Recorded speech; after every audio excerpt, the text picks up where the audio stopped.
Hi guys, it's Xolile Ngwenya from Xolile Ngwenya Attorneys, and you are watching Inside Mbombela. Please like, subscribe, and share, and let this channel grow. Thank you.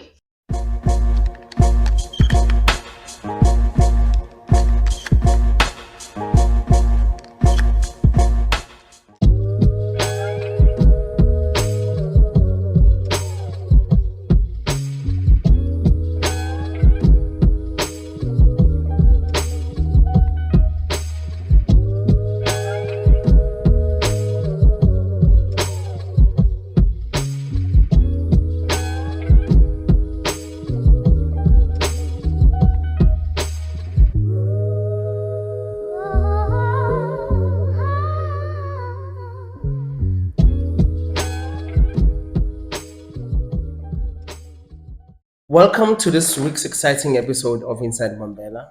On this week's episode, we're getting serious. Like never before have you ever had anybody with an active LinkedIn profile. If you don't know what LinkedIn is, look it up. Nothing hectic, but yeah, we're getting serious. We're talking to Miss Xolile Ngwenya, who's gonna talk us through about everything that's law and law related. Miss Ngwenya, welcome to Inside Mbombela. Introduce yourself to my people. Hello, Inside Mbombela, and your beautiful subscribers, and hello to Leo.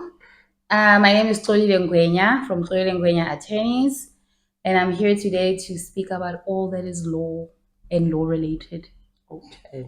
It's very bold of you to assume that they are beautiful, some of our subscribers. I've met a few. I've met a few, and the word questionable can be used quite liberally.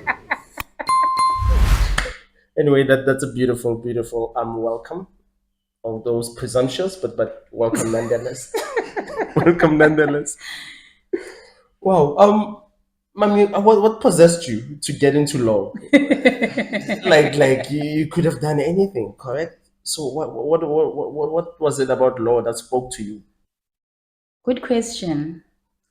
I think from an early age, I've always being affected by injustice. And then as as time went on, as I grew up, my father also has a legal background. So my dad is a lawyer. So, the school that I went to, they used to give us the benefit of having aptitude tests. So when I took the aptitude test, I found out that I've got social skills and I should be looking more towards things of legal. And if it wasn't legal, it was either going to be psychology because I like people and I like listening and I like finding solutions. Okay. And another thing which is very important, my mother at an early age, she cultivated the love of reading, which was very unheard of growing up in the hood. Yeah. Because my mom subscribed to books. She used to buy her own books. And I guess at the back of one of the books, she saw that there was kiddies books. So my mom took an initiative and she subscribed for books. I remember she would go and fetch me books. I think it was at the post office at the time. Then when it was still functional. Yeah, and then she would come with books and it was like you never underestimate the power of reading. And especially when you introduce it to a child at such an early age. Yeah. So my mom would buy me so many books, like it would range from different subject matters like animals. And then I think it opened up it broadened my curiosity. I wanted to know more. Then that's when my love for reading started happening. And yeah, that's how I found myself here. Because I'm a knowledge seeker. I'm an eternal student. I want to learn and I'm solution orientated. So that's what brought me to this profession in this juncture that I am at currently in my life. It sounds like Animal Farm would have been one of your favorite reads. I wouldn't say it was one of my favorite reads. It's a read that I found later while progressing in school. It was in high school. I was introduced to Animal Farm, but to be honest, I didn't really apply my mind that much to Animal Farm because, school, there was a lot of distraction. Absolutely. But if I did find a book that I like myself, because I would go to the library, even till today, my children know, I always encourage them, go to the library. And I don't want to tell people which books to read. Yes. Go to the library, find your own subject matter that interests you and read up on that. So Animal Farm, I'm not going to say I didn't read it. I did read it. It was part of our curriculum. Well, is it a curriculum? Yeah, when I was in high school. But in all honesty, so I did come across that book. and other books, many, Many, many, many, many many books. books. Okay, Yes. okay. Um, what kind of law do you practice? Good question.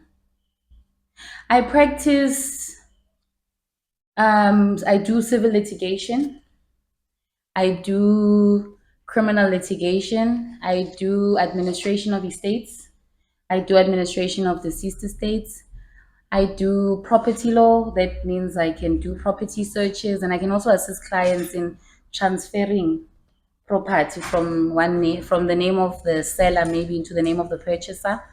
I also like drafting contracts, and not just drafting contracts. I also like vetting contracts. For example, someone is the contract has already been drafted, Yes. and the person wants someone to go through it before they sign it, which is something I'd like to urge the listeners to do. Before you sign a contract, it's imperative for you to find someone who's well versed in the law, to find out if that contract that you are signing, what is it that you are binding yourself True. into? Because contracts can be amended. You'll find that there's a clause that doesn't suit you, but you Yes. don't know. Because one thing I've picked up in practice, especially when it comes to contracts, is that clients or consumers most times they're not interested in the reading, in the fine print. They're interested in the product. The product, the final So end. go, yes, so go to the person who's interested in the reading, who went to school for the reading and is well versed with the law and can assist you, because sometimes you find clients who already signed this contract and now they are obligated to perform certain duties in terms of the contract which they were not able to do in the first place. But had they Yes. known that in the beginning, They wouldn't have signed. they wouldn't have signed. So, is there any particular reason why contracts are written in Latin? Can somebody please explain that to me? No, contracts are not written in Latin.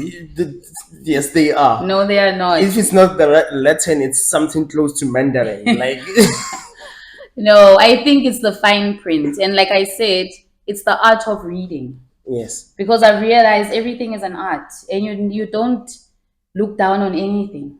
Painting is an art, reading is an art, singing is an art, everything is art. yes, So you find someone who's an artist in that specific field. yes. So the reason why it looks like it's Mandarin or Latin Yeah. is because of the sometimes the contract can be written in a very small font and Yes. it's voluminous and it's a lot of words. You are correct in that there are some phrases that are used in contracts which are derived from Latin, Yeah. but it's not the entire contract that's made in Latin. No, no, no, absolutely. And that's why it's important and imperative for you to find someone who's got a background in those Latin terms. Yes. Like the most prominent one that I know in that appears in most contracts is the domicilium et domicile. and the average layperson doesn't understand what that is, but us we understand what that is, and that's your domicilium, your chosen address. Yes. So there are some phrases that can be used. Hence, you need a person who's well versed in legalese. It's called legalese. Yeah. In order for them to be able to decipher what exactly is expected of you and what exactly you are entering into. So I hope that answers your question. No, it's beautifully answered. Okay. Beautifully answered. In my mind, I reckon that dentists, pharmacists would date other pharmacists, or doctors would date other doctors because they can read and understand each other's handwritings. So I'm assuming that 2 days ago, when it was Valentine's, you got a 5-page letter written in Latin or Mandarin, as I usually call it, and it made sense. It made you giggle like a 14-year-old. Beautiful. Miss Xolile, what did you study? I know Where? you were. What did you study? I studied LLB, Okay. which is a bachelor's degree in law. Okay. It's 2 in 1 actually. 2 in 1. Yeah, Explain. you get bachelor's and honors. So Right. which means that when you are done with your LLB, technically speaking, you can apply for your master's degree. You don't have to do honors. So my degree comes with 2. Ooh. Yes, and I studied at the University of Limpopo. Yeah, I know. graduated at the University of Limpopo, and yeah, that's a story for another day. But yeah, that's what I studied and graduated in. And like I said, I'm an eternal student. I don't believe in just one degree. I believe that in life we are here to learn. We are students. You need to learn as much as you can. I don't want to. I'm still studying even till today. I study Okay. each and every single day because each and every single day I learn something new.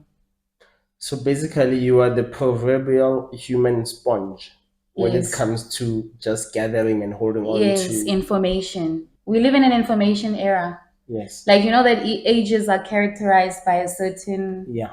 like there was the Iron Age, there was the Yes. Ice Age, the Yes. Stone Age. We are now Yes. in the information age. Yes.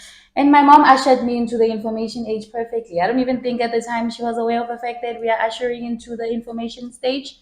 But then she equipped me with the information. And not just my mother, actually, even my father, because I did indicate the fact that my father is A lawyer in okay, Pretoria. at the time he was a lawyer, but now he's a advocate. Wait, there's And a difference? yeah, there is a difference. Okay, please hold my hand. Talk me through this. Okay, so an attorney and an advocate, they do the same degree. We all have an LLB degree. But then the distinction happens after you have done your LLB degree. Then you choose whether you want to be an advocate of the High Court or you want to be an attorney of the court. So if you choose to be an attorney, then you would get a principal who would register you for articles, which means that you are doing an apprenticeship. Okay. You are shadowing, like mentorship, but it's Yes. called they are your principal, you are the student. And then they will register it with the legal practice council, the contract. And then you have to practice for 2 years if you didn't do law school after you've graduated with your LLB. Yes. But if you have done law school, then you can do your apprenticeship or clerks or articles of clerkship for 2 years. Alternatively, what you can do is to get an advocate who's practicing in the high court, and then you can be their pupil, and then they will teach you whatever it is that advocates do in the high court, which means that automatically when you write the board exam for being an advocate, you automatically qualify to go to the high court because you are being taught the ways and the rules of the high High court, which is court. the highest court in the land. Okay, not the highest court in the land. The highest court in the land is the Bloom. constitutional court, but I'm saying that like high court is the high court. Yeah. And if you're an attorney, then you start at the lower courts. You will start at your magistrate's court, and then you'd have to do a course called trial advocacy. Or you would have to spend at least 3 years practicing in lower courts before you can even get a right of appearance in the high court. So that's the distinction. Quite a huge distinction. Yeah, and another thing I think I need to point out is advocates specialize in drafting of court documents, and they specialize sometimes in specific fields of the law.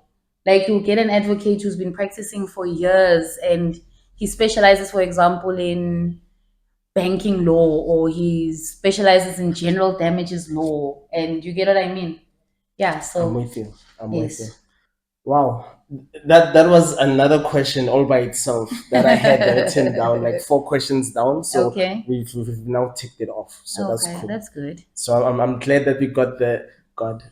Okay. Hmm. Excuse me. Still, I know that mommy is in the room, so you shall excuse me. Hanyang. Hanyang. Shut. Okay, cool. So I'm happy that we got the foreplay out of the way. So now, how does one actually start a law firm? Yeah, good question.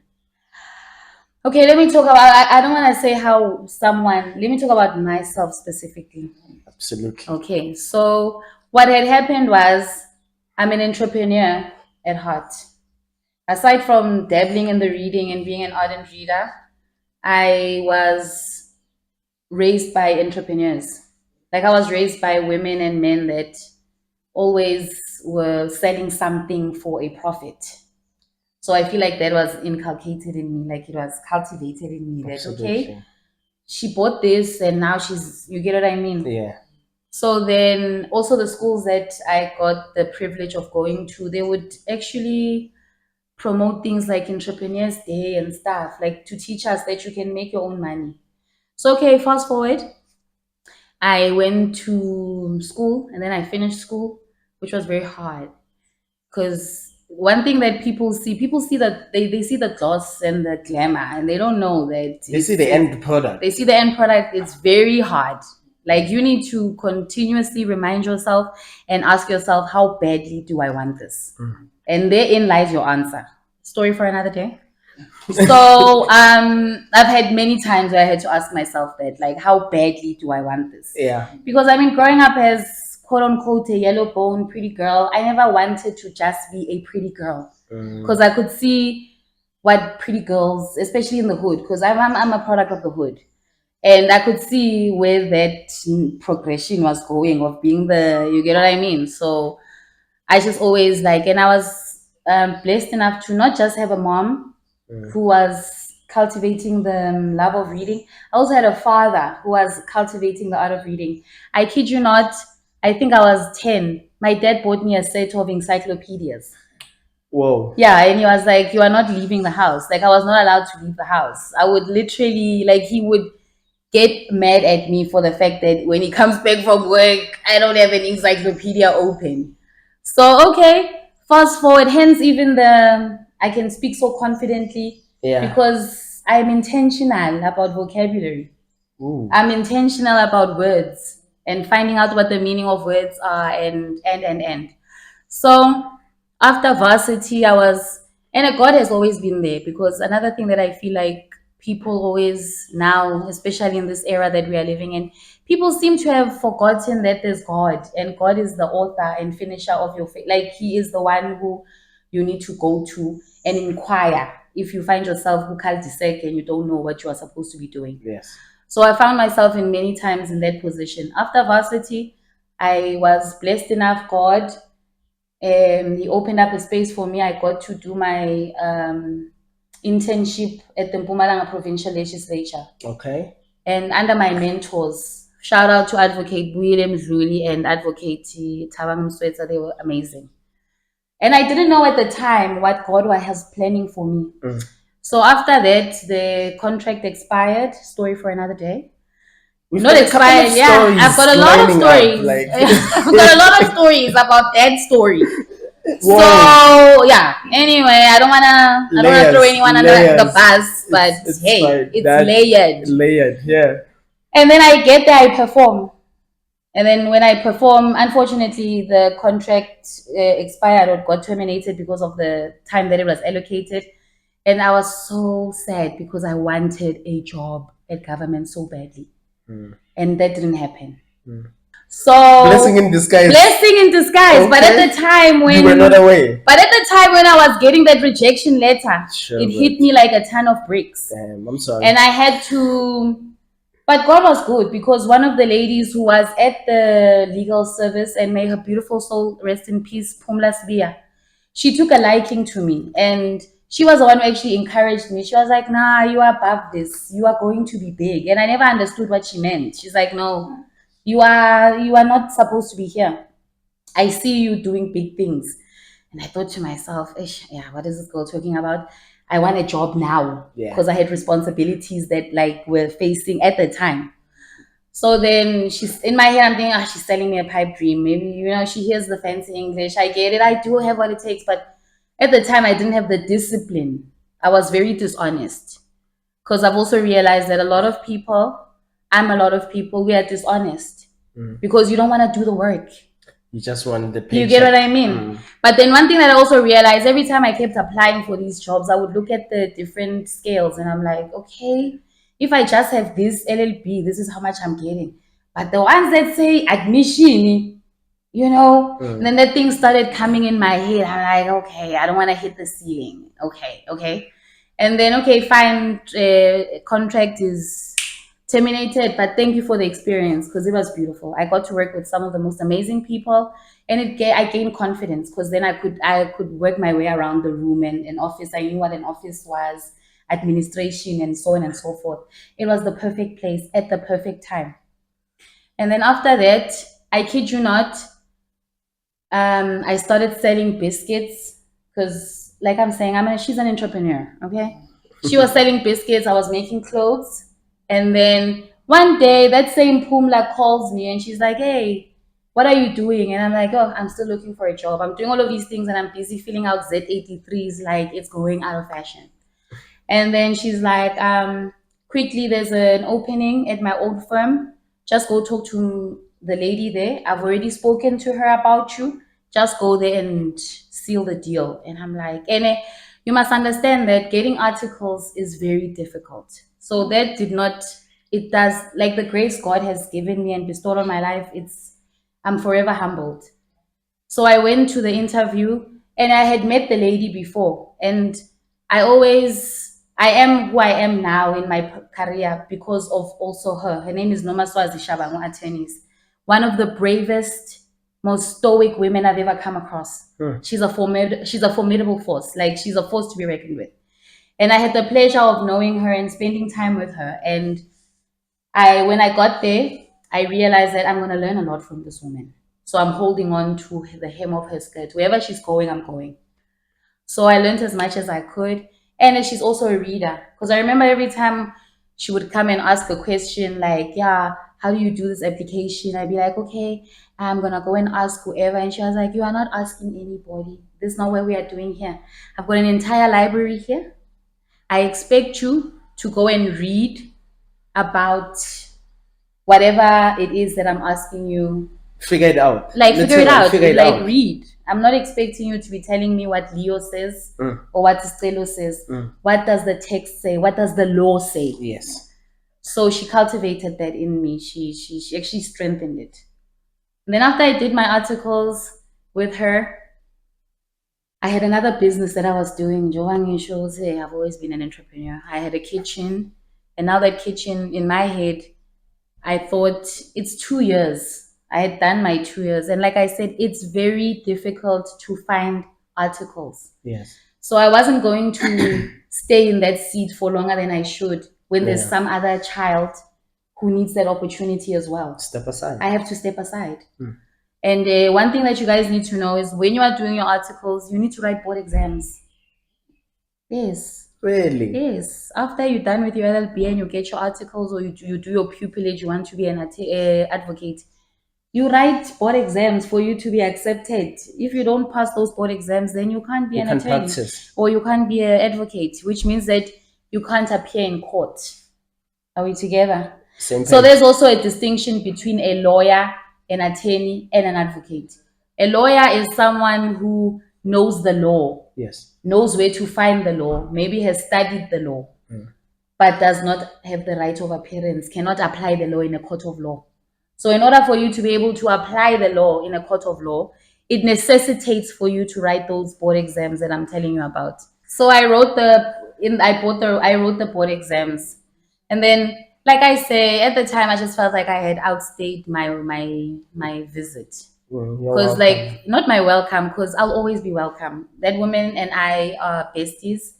I love her to this day. She loves me to this day. Like it's a bond that's unbreakable. However, I was cognizant of the fact that I've outgrown my role.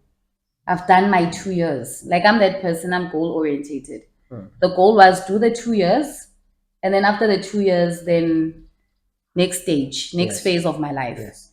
So I also was cognizant of the fact that I'm not going to be sitting here in this role for another 3 years trying to pass my exams when there's some other child out there who needs this opportunity. You get what I mean? So I feel like I took a brave step. I actually left my articles. I didn't tell my parents actually. So brave. I had opened a kitchen, Eliga's snack shack, too. So in my head, I was like, I'm making this kitchen come true. Like I'm gonna have the best kitchen because I also like cooking. So I'm like, I'm gonna have the best kitchen, and so and even like I'm saying, was the time was it was too much. I couldn't do everything at the same time, and I had this thing of no man, I have to move. Holy Spirit was like, move. So then I moved, and then when I moved, then things started happening. I think I had like one last exam to write. So I stopped my distractions. I went in while I'm busy in the kitchen, by the way. Yeah. And there were some people apparently in the hood who were thinking like it's over with her. Like who does she think she is? Coming up in here and opening a kitchen. And some were not supporting it for that. But story for another day.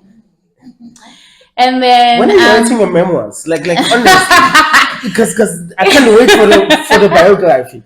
let me We tell you need the something. memoirs. So then I wrote my last exams because also I don't like giving up. Like I'm that person. It's like okay, you're gonna give up, and then what's gonna happen? Mm. So I wrote my last exam, and then when I wrote my last exam, I passed my last exam. And while I was busy in the kitchen, funny enough, there were people that I had assisted in my old office Mm. who were referring people to me. Okay, Are we together? same page. I was getting calls like, hey, Xolile, please help me with this. And I'm like, okay. And I was getting serious because I'm getting calls every day. Like people are literally referring people. You were not charging by then. What? I've always been charging. Like always about the bag. Ain't nobody got time for that. Like because you're not gonna go to a doctor. You don't see a doctor unless you've paid at the front desk. Absolutely. Like why am I? No, ain't nobody got time for that. You are paying me. So yeah, they were referring, and now it's starting to get a bit icky. And I'm like, oh crap. Let me get my stuff in order. Cut a long story short, bump into some girl. She's like, hey, I know a guy who's looking for an assistant. And I'm like, okay, I'm not doing anything right now. And I just passed my boards. Might as well go to this guy. Go to this guy, go to that guy. And then he's got an office. And then, lucky for me, the moment I got to his office, he was leaving because he had gotten a better job somewhere. And then he was like, okay, can we work together? I'm like, perfect. Because in my head, I thought I was just going to work with him. And then as time goes on, the job becomes serious. And then he doesn't have time to be in the firm anymore. So I just made him an offer, basically. And then can I tell you when I opened my firm? I actually lodged the application with the CPRO for my firm. Oh, not CPRO, it's a CIPS. I mean, CIPC. My apologies, CIPC. But it was CPRO. Yeah, it was CIPC Yeah, for it a was long CPRO. time. And then now it's CIPC. I actually made the application with CIPC on the day the president announced that the country is going, like it's shutting down today. And I was like, okay, do or die. I'm putting it in today. And I put it in.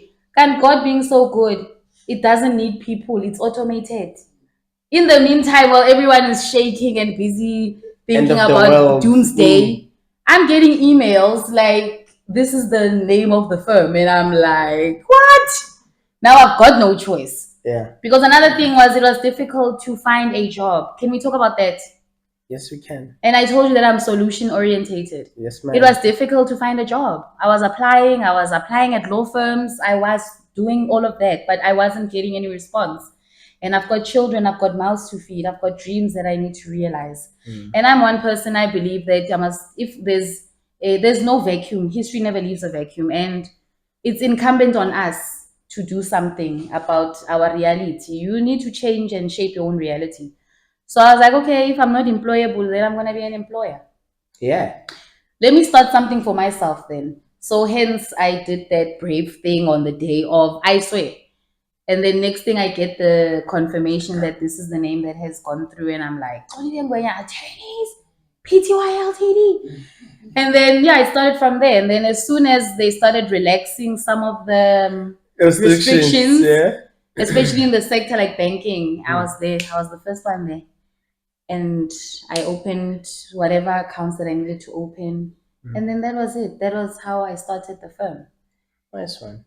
Beautiful. Ladies and gents, it has to be said that this is the first time an interviewee has arrived on set with Mama Hi. Okay, Onali Mama. So Mama is in the building. Thanks for joining us, Mom. We're loving your daughter. Like she's amazing. She's amazing. Thank you, Leo. Sure, but okay, fine. So now this is me. Wasn't it gonna be easier just to become a named partner at another firm? How does that process go? Do you know anything about that? Yeah, I do know something about that. It takes time because you need to gain the trust of the founding directors of the firm. And I wanna shout out to Miss Shabang actually. She wanted me to be a partner at her firm. Okay. But at the time, like I'm saying, I wasn't ready. My head was not at the right place. Are we together?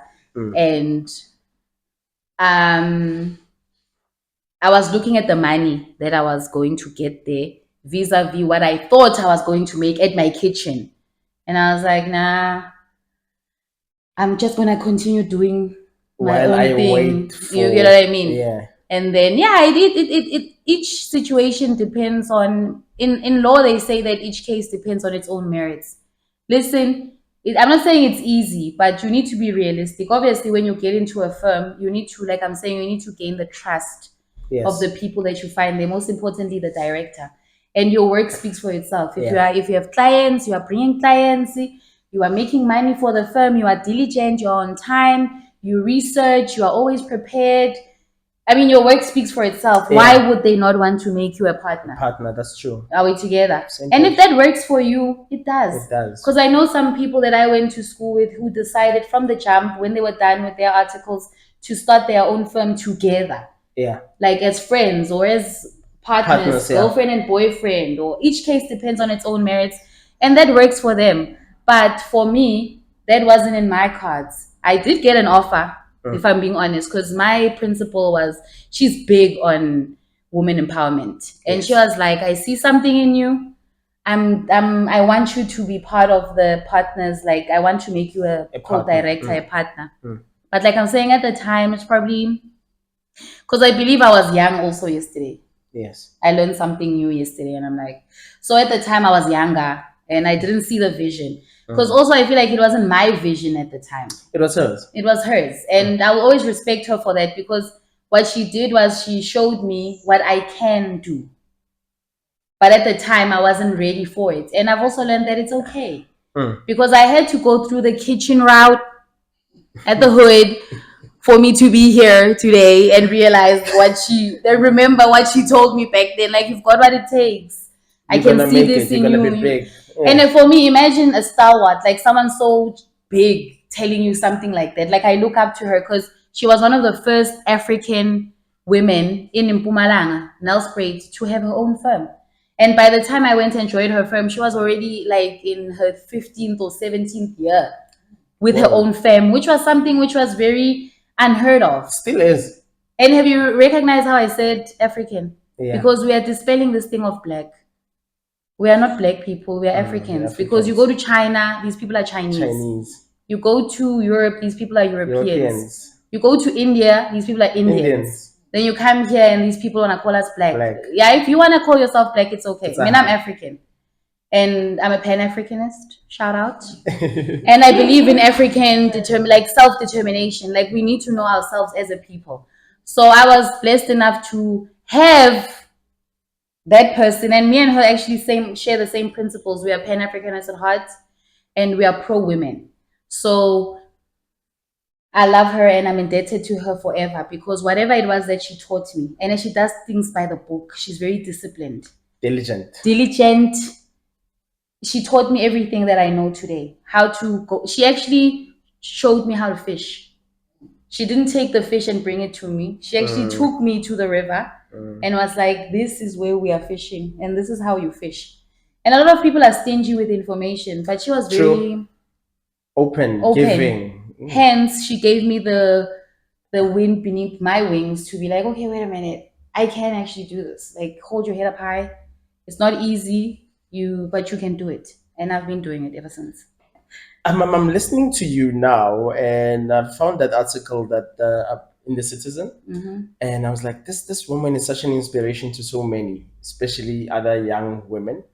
What would you tell somebody who aspires to be Xolile? Number one, don't aspire to be Xolile. Aspire to be yourself. Like, you need to take time with yourself. Like, I feel like people don't give themselves enough time. You spend so much time looking up to people. Look up to yourself. Because if you look up to people and you're busy wanting to be like this person, then that person automatically becomes your competition. And your number one competition should be in the mirror. Are we together? Yeah. So I don't want someone to aspire to be me. You can like things about me, but don't try to be me, because I can give you the recipe, but the secret is in the sauce. Yes. Yes. Are we together? Absolutely. So you can never be me, and I don't want to be like anyone. But what I can say is, give yourself time. Like, find out what it is. I feel like a lot of people are so lost. Like, I've got friends, my mom knows, different friends from different walks of life. Some friends to a point that if I came with them to my house, my mom would hide the house keys. Like, oh my gosh.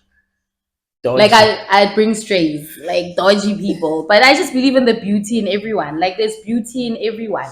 I think we're exactly the same on that one because with me, everybody starts on 100 points. And it's through my daily interactions with you where you minus your own points Oh, in my okay. eyes. I respect that. So everybody starts on 100. Yeah. So when after 7 weeks you find yourself on 12 points, you put yourself there. Thank you. That part. I had you here. You put yourself there. So congratulations, you got exactly what you worked for. Yes. So I would tell them, like, I'm also a motivational speaker, by the way. Like, I kill motivation. Like, I can make a layman walk. I swear. I've seen it happen, trust me. But I also discovered the fact that a lot of people don't even know what they want to do because they don't even know who they are. Facts. They've never even spent time with themselves. It's either they are with friends, you are with a boyfriend, you're with a girlfriend. Like, when do you spend time with yourself? You know, there's a lot of people who've never actually taken themselves out for lunch. Thank you. Go have lunch with yourself. Leave the phone in the car. Like, honestly speaking, Like the simplest things, take a walk. wow. Take a walk every day. Take an hour walk by yourself and be with yourself and find out, who am I, number one. Number two, what do I want? What do I like? Because when I told you everything is art and people seem to push certain careers down people's throats. Like I was having a conversation with my friend about cleaners. I'm like, don't have that shame, she's a cleaner. No. Someone has to be a cleaner. Yes. And it's not a why do we think it's bad? Because now we live in a capitalistic society where everything is pushed by money and you have to have a certain, but does that even matter at the end of the day? It shouldn't. No, it does not. There's people who are dentists, but they don't want to be honest about the fact that I actually want to study dentistry. That's true. I've got a love for teeth. There's people who are chefs. Yes. But they don't want to be honest about the fact that I love to cook, I love to experiment with food, and I would like to do this as a career. That is true. There are people who are painters.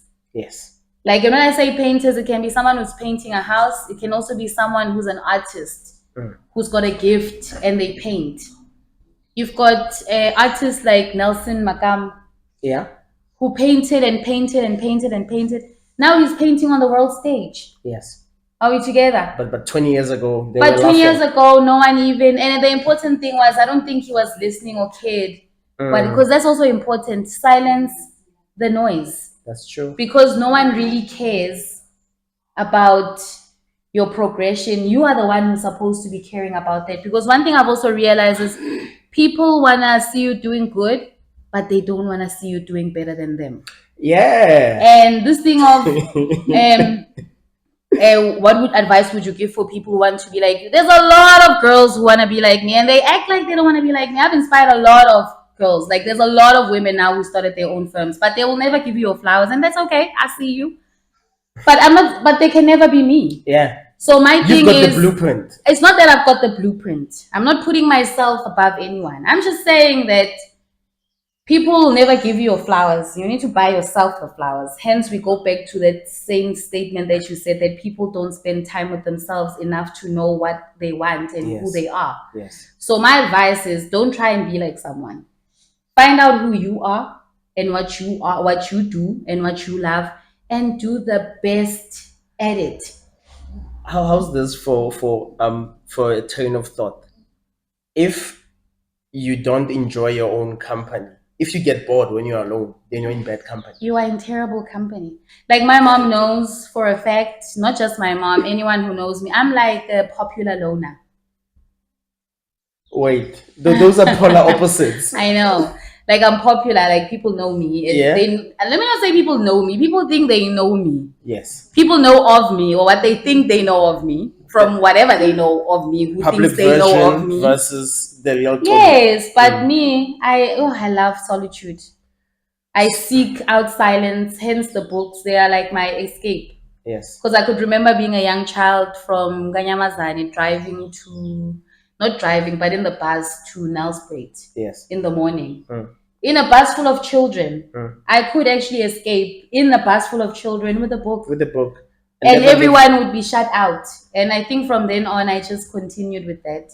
So silence and solitude. That's where also you find God. True. Yeah. You Absolutely. find yourself. That's, I think, more than anything else. That's why I tend to, one, never leave the house without a book. I Mm-hmm. miss my past days. They Mm-hmm. had their moments. I miss them. I miss them. I miss them. The energy does not match what she's saying. I know exactly what she's saying. No, she's confident. She is And then she's confident. got she's got a circle. It's not even a circle anymore. I feel like it's I've got a village. I've got Hello. my support structure. Yes. I've got my people. Like I Yes. can count them in one hand that I'm sure about. These are my people. Yes. In one hand, by the way. Yeah. One So hand. that's homework for those who are not in that hand. Or those who are in that hand to find out whether they're in that hand. But I'm not telling if they're in that hand. But I know who my people are. Like No, my safe space. So yeah, when I'm with them, I'm free, I'm confident. You understand? I can communicate, but I like solitude. I like to be by myself. And once I am in that spot, my people know, don't disturb me. leave me alone. Leave me Alone. alone. Okay, you're an avid reader yourself, so Mm-hmm. I know you've probably read Henry the Fourth. No. Okay, cool. So there's this line. Mm-hmm. Dick the Butcher, terrible name, but he said this. Dick the Butcher said that as the first act, we need to kill all the lawyers. Mm. So I'm happy that he didn't that did not happen. That did not happen because I think he looked at lawyers at being instruments to keep justice from getting down to the people. Mm-hmm.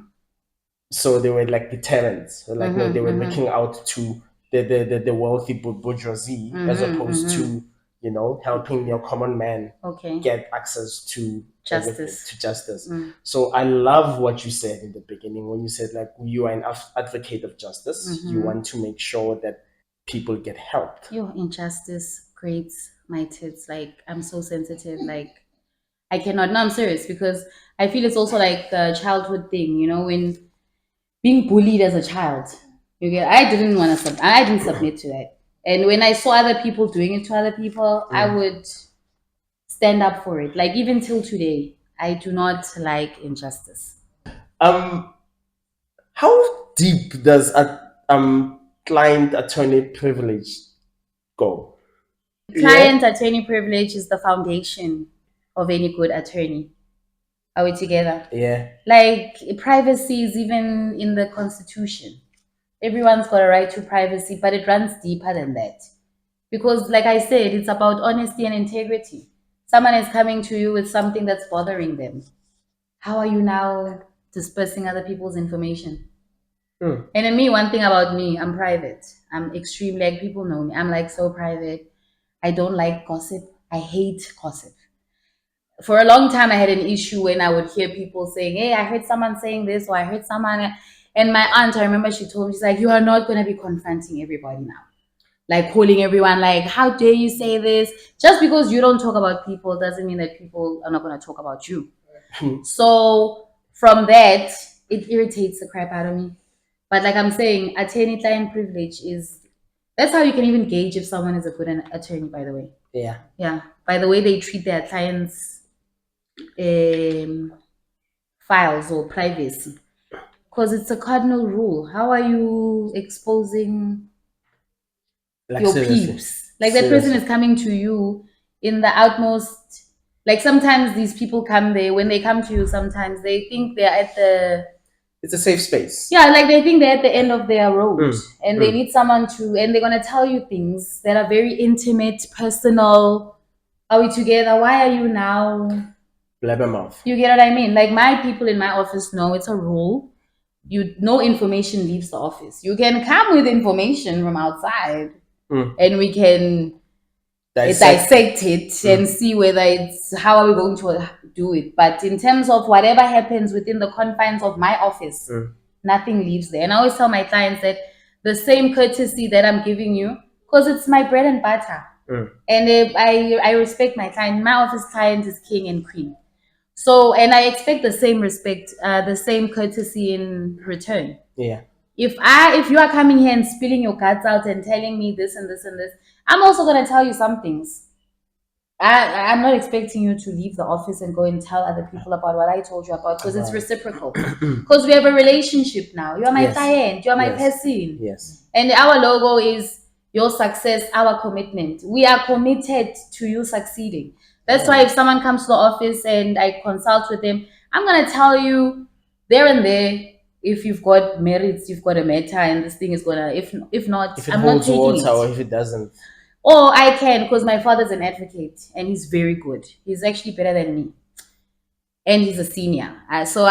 If I see that, okay, sometimes maybe this thing is complex, I'm not very well versed in it, then I will say, you know what, give me some time to read into it or look into it, and I'll ask for expert advice. And it's not just confined to my father alone. There's a lot of colleagues That's why that I you work guys with who are great. absolutely. So I would call them, maybe like, okay, if you tackle something like this, how do you know, approach this, and be like, okay, like this, or no, leave it, it's not gonna work. So then I will let you know. If I know on the day, you see, I'm not doing this, I'm gonna tell you. I'm not gonna be taking someone's money. Yeah, for me, it's not, because that's another thing. Some people are propelled by money. Yeah. Yeah, it's like, okay, I'm not gonna be standing in front of court and showing. No, I'm not doing that. If I know that this thing has got merits, and then I'm gonna do it. Yeah. But if it's not, I'm not showing my behind in front of my court, and I'm not doing that for a check. No, you can keep that. You understand? I've got plenty checks. Wow. I guess that's why they say you guys are practicing, because you constantly refer whether to books, literature, or Yes. to colleagues and mentors and Yes. and seniors, and Yes. on some, I've got this client. What do you think? Because the law is ever changing. True. It's not rigid. It's not fixed. It's fluid. It's fluid. Yes, thank you. Perfect word. Because society is always changing. I mean, you look at Carino. Like I said, when I grew up in Ganyamazan, Carino wasn't like this. So Carino now has got people, this development. The laws have to be amended and changed to accommodate that. I'm just using Carino as an example to show that the world is not standing Static. still. It's constantly changing. So whatever it was 20 years ago, it's not now. Yeah, it might still be it. It might still have some elements of it, but there's some things that we might need to add. You walked into my next question. Okay. It's like you're telepathic or something. That's beautiful. You must work on that. Okay. If you ever had a copy of like something like maybe the government gazette, and you're reading through all the laws and the acts and everything, all these things were finalized 80 years ago plus. How are we governed by 80-year-old rules in our current? That's a misconception, actually. We're not governed by 80-year-old rules. But you must understand the foundation of law. We had to have a certain law at a time. Like you had to have the Marriage Act. Yeah. So if the act is reading maybe the Marriages Act 1925, it was drafted in 1925 to govern marriages. So It doesn't mean that the principles or the requirements of a valid marriage are the ones that were expected in 1925. So just because the name is saying Wutsile Dyango 1912, yes, doesn't mean that it's a 1912 necessarily. It has been amended countless times. So what you're saying, how I'm understanding you, is that it might have been proposed in 1912. Not proposed, promulgated. What? Promulgated. It means it became the law. Okay. In 1912. Listen, let me explain something to you. Yeah. The reason why you have an act is because you are trying to regulate a certain aspect of human life or interaction. Are we together? Like, how are we doing this? How are we regulating this? Because if you don't regulate it, there's going to be lawlessness. True. Like, for example, with traffic, that's why you've got the National Traffic Act. And the National Traffic Act is what's going to explain to you what is traffic, what is the N4, what is a road, what is a pedestrian, what is a motor vehicle. Just because it was promulgated or came into law in 1945, for example. Yes. Don't let the year mislead you. Okay. They decided in 1945 to regulate national traffic. But and then over the years, they have amended it and added certain things. They massage it to fit into the current. Yes. Okay. You opened up my eyes into something else, because me, I thought these things were static. No. And then there are that you must remember our history as a country. Ours was one of Exclusion. it was trash. Yes, ma'am. And I thank God I got born after that because I I was probably not was gonna gonna, make it. yeah, I was not gonna make it. So it was trash. And Ukumbule at the time, Parliament had all the power, the legislature had all the power. So Yeah. they had trash laws that were trashing and listen, they were budgeting like African people. They were trying to eliminate any progress, anything that has to do with black excellence, or yeah, that Yeah. we are seeing now. So all some of the acts and a lot of the acts were actually trash. But then with the advent of the constitutional democracy and the introduction of the constitution, Yes. acts, it doesn't matter how old it has to pass through the test of constitutional validity. So there are some acts, you are right, that are old and were honestly, it was discriminatory. They were like discrimination. They were just horrible. Yes. Those ones are abolished. And there are some that still have or had aspects of discrimination in them, but they didn't pass the test. So they have to be Cut off. cut off. And in the word that they use in legalese or in legislation is they sever them. Because you sever what is terrible, but if you can save some of it, Yes. then save it. Oh. But if the ones that are not, we are taking out that crap. Makes sense. Mm-hmm. Beautiful. Okay, fine. At Inside Mbombela, we pride ourselves on proper research. Okay. At a point in time, you had or do have, or what happened to Miss Curvy? Stay low. I'm wearing Miss Curvy now, actually. Because Miss Curvy was a name that a friend of mine. Okay, so my nickname at home is Topsy. So Topsy Turvy. Topsy turvy. Yes. It's an upside down. Yeah. Okay. Okay, you read. Okay, I like that. So, okay, my mom knows the origin of that name, and yeah, my dad they would call me Topsy Turvy and stuff in at school. So then a friend of mine, because obviously we had grown, now we are maturing, and I think I had curves. Not I think I had curves. Thanks, mom. So she what is the word? She amended my name from Miss Topsy or from Topsy Turvy to Miss Curvy. Then she started calling me Curvy. Okay. And then I don't know the Miss where I got the Miss, and then I just called myself Miss Curvy. And then, like I said, well, she's always been a hustler. She's a hustler, baby. I just want you to know. I just want you to know. You know, it ain't about where I've been; it's about where I'm about to go. So, blessed. My mom has always been stylish. My mom taught me from an early age: you dress how you want to be addressed. Absolutely. My dad stylish for days. So they also introduced me to that, like looking good. And one thing I've realized is looking good is not about the brands, because some people get it confused. Like now everyone is doing all sorts of horrible things to try and get their hands on like luxury items. That is a story for another day. It's about style. Yes. And You get what I mean? How you style your stuff. Some people wear expensive-ish, but yeah, they don't it look looks good. terrible. It looks terrible. Like, because you can tell a lot by a woman or a man by the shoe that they choose. Yes. And it's like, why would you go to and buy that shoe? Anyway, story for another day. It's style, you see? Yeah. So I always wanted to dress myself. Because I told you I'm an artist, I'm a creative. Yes, ma'am. I might not have gone the full length in that. I didn't go for sewing lessons.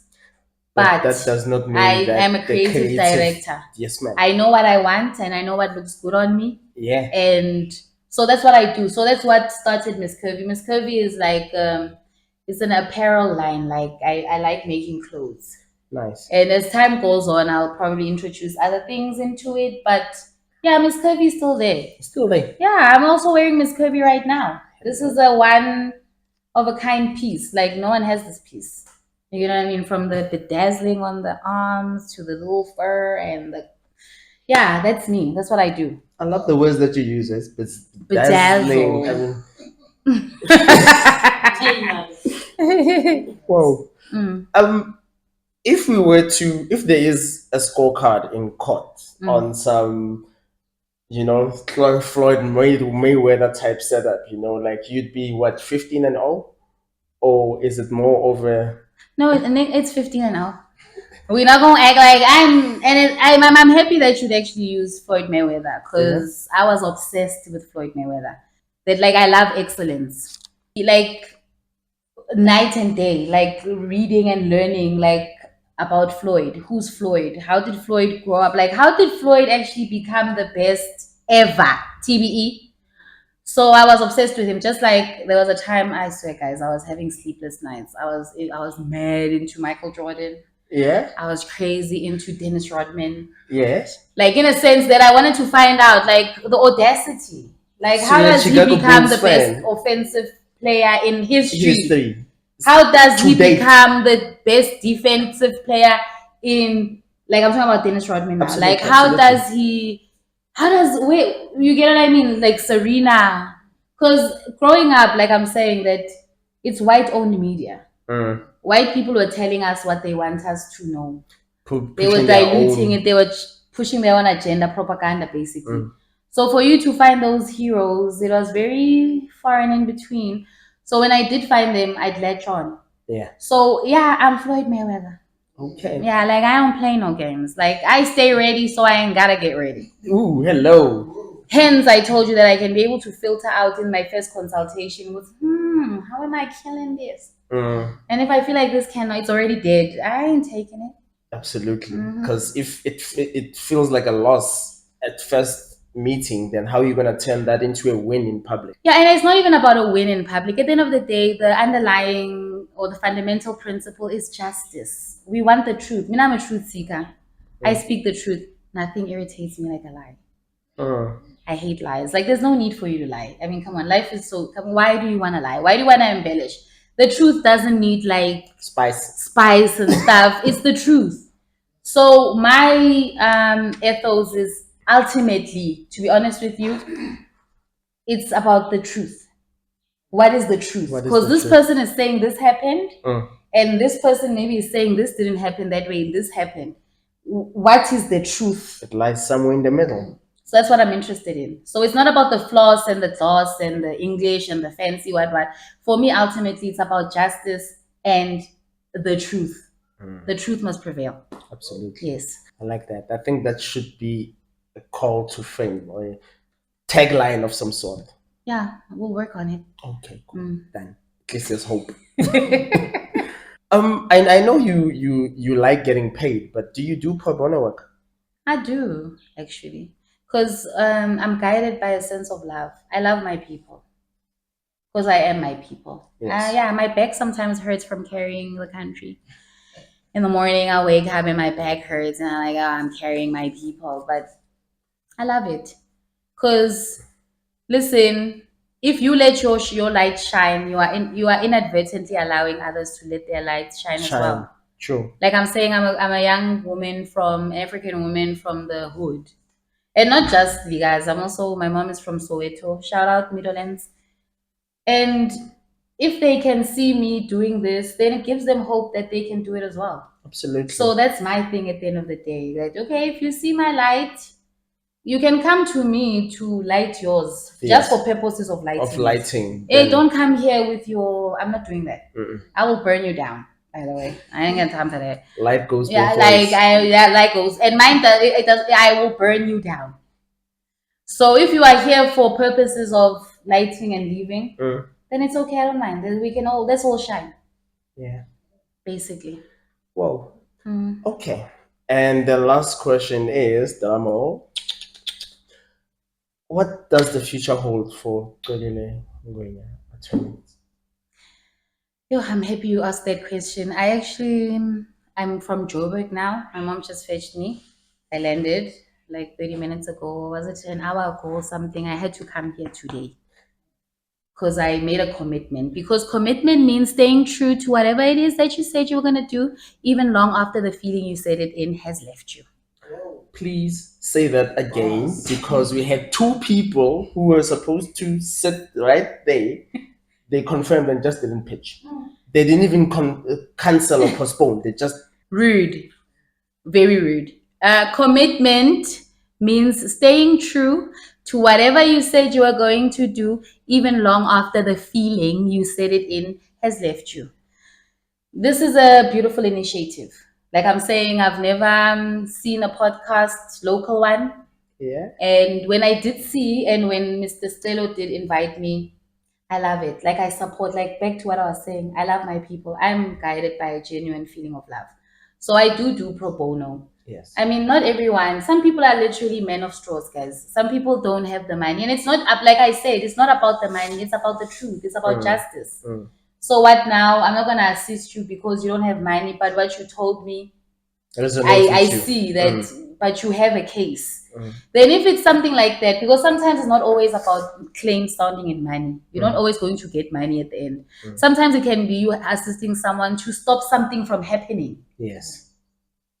But if it is something that is a claim sounding in money, then I will do it for you for free, but you will sign a contingency fee agreement. I'm getting my 25% from whatever money we're going to make or settlement we're going to make from that. But like I'm saying, it's not always about money. Sometimes it can genuinely be this person is in a very tight spot and all you have to do maybe is call one person or write a letter to whoever or go to court and ask the court, please make this person stop. Yes. And that's it, done. And that's it. And that's done. So back to the commitment. Then what was the question? The last one. What does the future hold? Oh, what does the future hold? I'm excited that I'm here. I feel like the future is bright. And this is a stepping stone because she's always wanted to be on TV. I feel like I've got a face for TV. And because you don't have a face for radio. Because I've got a voice for radio. Okay. I believe that's true. And I believe in manifestation. Like I took time and I sat by myself and I'm like, who am I and what do I want? And I'm a star. So the future is very bright. I'm seeing growth. I'm seeing a lot of employment because I love giving back and I'm a teacher also. Yes. I love what is this? Empowering my people. Yes. So I do see myself opening my doors to other students to come either do articles of clerkship under me. My future is like that. I'm going to be employing a lot of people. I'm going to be empowering a lot of people. And I'm going to be branching off in other parts of business that I'm interested in because, like I said, I'm an entrepreneur. At heart. At heart. So Miss Curvy is going to make bigger splash. A bigger splash. So that's also in my cards. Yeah. So yeah, I'm thinking more in terms of health, wealth, and abundance. That's in my future. Nice one. So I guess that phrase is correct. Not all women are made of sugar and spice. Others are made of hard work and determination and the will to win. Yes, you can't just be a pretty face. Because I know there's some girls out there who think, hey, I'm pretty or I've got a hot body. And it's like, yeah, girl, in 20 years' time or 15 years' time. 5 max. Especially, like, let me tell you something. Guys are predators, okay? Guys, they see you with a butt up there. They are going to drop it. They're going to drop that suspension so, like, within 4 years. You're with hula ridings and you've got nothing to show for it. So my advice is find whatever it is that you love. And it can be anything, guys. Come on, from makeup. And then I want us to be those people that we don't just do makeup. Can we have manufacturers of makeup? Can ladies have like, I'm not a makeup person. Even here today, I don't do makeup. I look terrible in makeup. Thank God for the glowing skin. I don't do makeup. But I'm just saying, if there's someone who is doing like makeup, think bigger. Don't just think small scale. Like think manufacturing. Think absolutely. Because guys, no one is coming to save us. We need to save ourselves. And back to what I said in the beginning about me being a Pan-Africanist, we honestly need to remember this is Africa, and Africa is for Africans. We need to develop as a people. Yes. This unemployment, unemployment is a state of mind.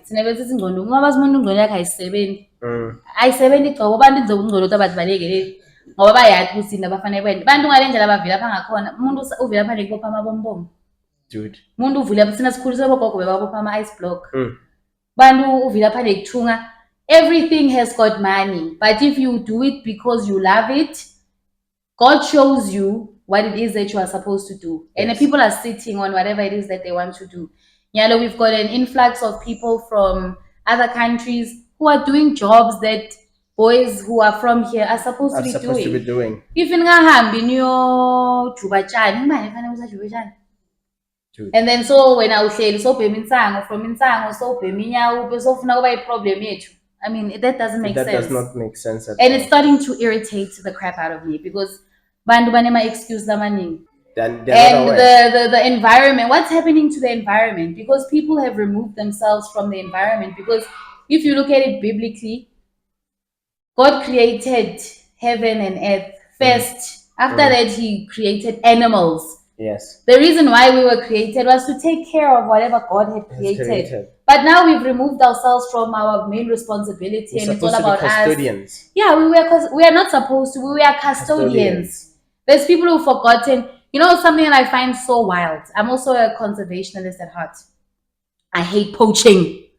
A woman after my own heart. I hate poaching because you are interrupting the cycle of life. Because each and every single thing it's important. It's not just about us. That's true. So one thing, back to the custodian thing, that disturbed me was the fact that there's morons who will go to the Kruger National Park at night and kill a harmless animal to go and sell it to a country that doesn't even like them and is doing everything that they can to destabilize their government. But that's a story for another day. Absolutely. And then the same energy that they are putting in harming these innocent animals because they bunked class or don't know about the cycle or circle of life, and now they want to make it our problem, and they're destabilizing our stuff. They don't understand the fact that if you remove a rhino from the ecosystem, oh my word, it causes untold havoc. But also custodianship, the same energy that you, and one thing is our animals, God gave us those animals for a reason. We've got those animals in Africa for a reason, and they bring money.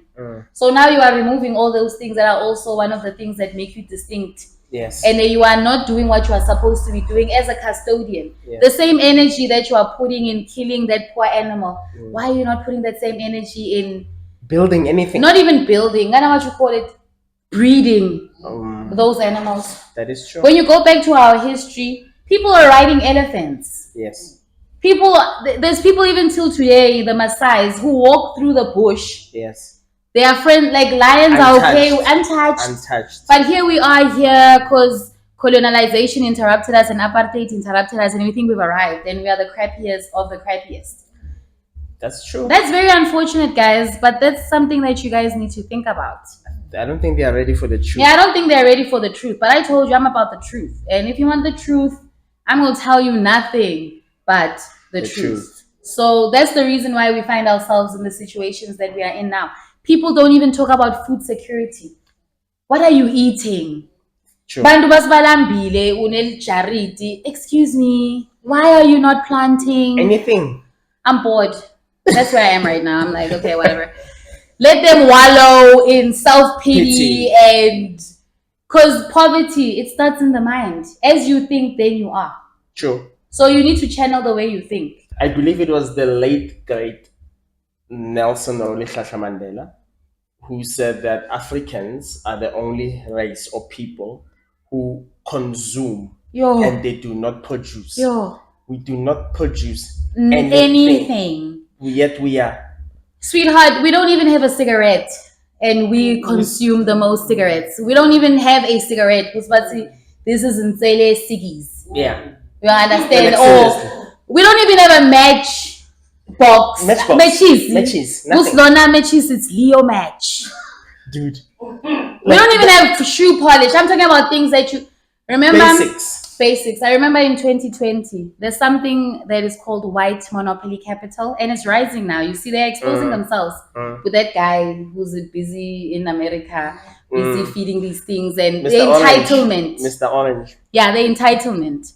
I'm talking about his friend, the one who's funding his exercise. The entitlement that white people have. Yes. Because in order for you to feel superior, you need someone who's going to feel inferior. Inferior to you, So you need to work on yourself. So, I don't know what were we talking about. Oh, consuming. Yes. I saw in 2020 when there was the shutdown. Are you aware of the fact that white monopoly capital was never affected? Absolutely. They were The making money. supermarkets were still, and what is a supermarket? It's exactly what it is. It's a supermarket. You will find people. She did like for example, my mom will make her own lotion, her own brand of hand lotion or body lotion. Yes. She's gonna spend 10 years of her life trying to get into Pick and Pay. Pick and Pay is not for you. When they started Pick and Pay, they were not starting it for you. They were starting it for them. So when you go to the supermarket, you check, it's divided into aisles. It's different products. Yes. We are just consumers. Where are our names in any of those products? From earbuds, from pads, the simplest things. And people can't even, instead, what are these boys doing? The ones that do actually get empowered and get these tenders, they're at nightclubs. They are drinking expensive alcohol. They are posting stupid like receipts of how much they spent, and it's like, no, I'm serious, don't laugh. It's very disturbing. It is disturbing. It's extremely disturbing because it's like it's a disease to please. Like, who are you? What are you doing?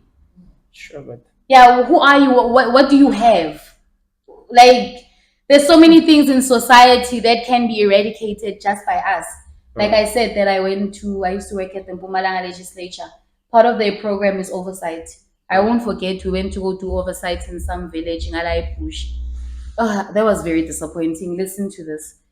They say, yeah, this school was built by the village like 30 years ago, and now the school is dilapidated and it's breaking down, it's falling down. Government is not doing anything, and I'm like, am I the only one who sees something wrong with what these people have just like said? Honestly, that whole statement does not make sense. You built it. Why are you not maintaining it? And the maintenance of buildings is another thing that we need to talk about, because our people cannot maintain buildings. I want to use that word. I want to, but guys, it's disturbing. Yeah. Pissing on trees in the guys. Africa needs to rise. We can't be spectators, and we can't be consumers. We need to be involved, because each generation has a mission. The mission Yabo Mandela was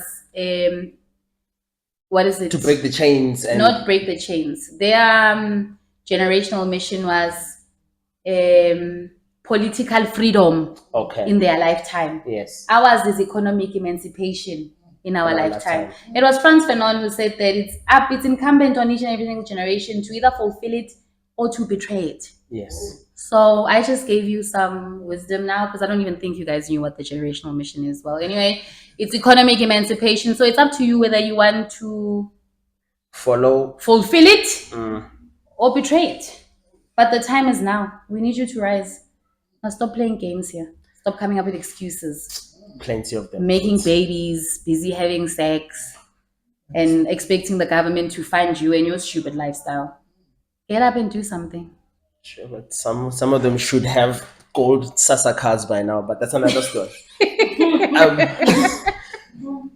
Miss Xolile, did we cover everything, ma'am? I think that's all I have for you today. That's all you have, né? Okay, cool. How do people get a hold of you for these wonderful services? Yeah, wonderful services insofar as it pertains to my legal services.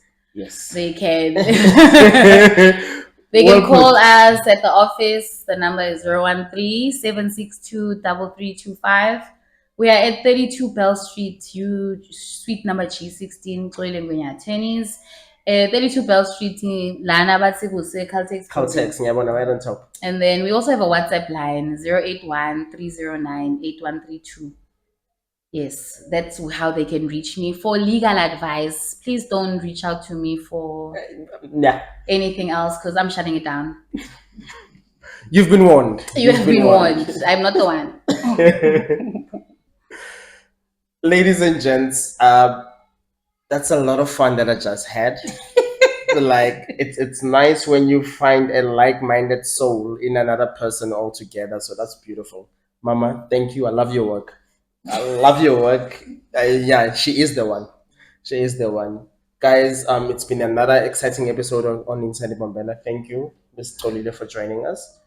It's been an eye-opening experience. I had a lot of fun. The last time I had this much fun, I happened to be nude.